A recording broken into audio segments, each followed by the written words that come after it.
ನಾಯಕನಹಟ್ಟಿ ಮಧ್ಯ ಕರ್ನಾಟಕದ ಇತಿಹಾಸ ಪ್ರಸಿದ್ಧ ನಾಯಕನಹಟ್ಟಿ ಶ್ರೀ ಗುರು ತಿಪ್ಪೇರುದ್ರಸ್ವಾಮಿಯ ವಾರ್ಷಿಕ ಜಾತ್ರಾ ಮಹೋತ್ಸವ ಇದೇ ಮಾರ್ಚ್ 6ರಂದು ನಡೆಯಲಿದ್ದು, ಅದರ ಪ್ರಯುಕ್ತ ಸೋಮವಾರ ದೊಡ್ಡ ರಥಕ್ಕೆ ಕಳಸ ಪ್ರತಿಷ್ಠಾಪನೆ ಕಾರ್ಯ ನೆರವೇರಿಸಲಾಯಿತು.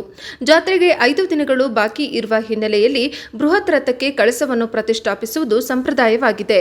ಗ್ರಾಮದ ದೈವಸ್ಥರು ಕಳಸವನ್ನು ಪಟ್ಟಣದ ಒಳಮಠದಿಂದ ಸಾಂಪ್ರದಾಯಿಕ ಪೂಜಾ ವಿಧಿವಿಧಾನಗಳ ಮೂಲಕ ಮೆರವಣಿಗೆಯಲ್ಲಿ ದೊಡ್ಡ ರಥದ ಬಳಿಗೆ ತಂದರು.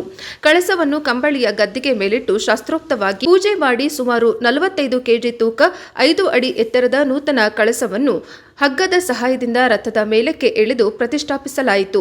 ನೂರಾರು ಭಕ್ತರು, ಮಹಿಳೆಯರು ತಿಪ್ಪೇರುದ್ರಸ್ವಾಮಿಗೆ ಜಯಘೋಷಗಳನ್ನು ಕೂಗಿದರು.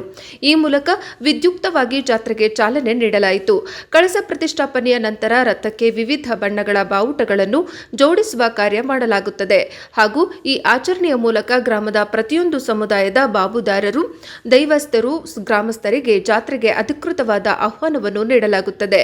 ಕಾರ್ಯಕ್ರಮದ ಕೊನೆಯಲ್ಲಿ ಎಲ್ಲ ಭಕ್ತರಿಗೆ ಪಾನಕ, ಕೋಸಂಬರಿ ಹಾಗೂ ಪ್ರಸಾದವನ್ನು ವಿತರಿಸಲಾಯಿತು.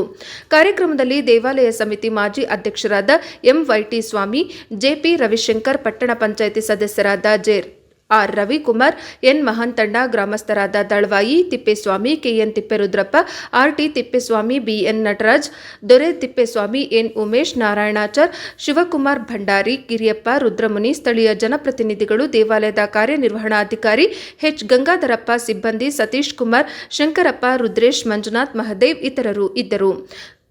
ವರದಿ ಹರೀಶ್ ನಾಯಕನಹಟ್ಟಿ, ಪ್ರಜಾಪವ ಟಿವಿ.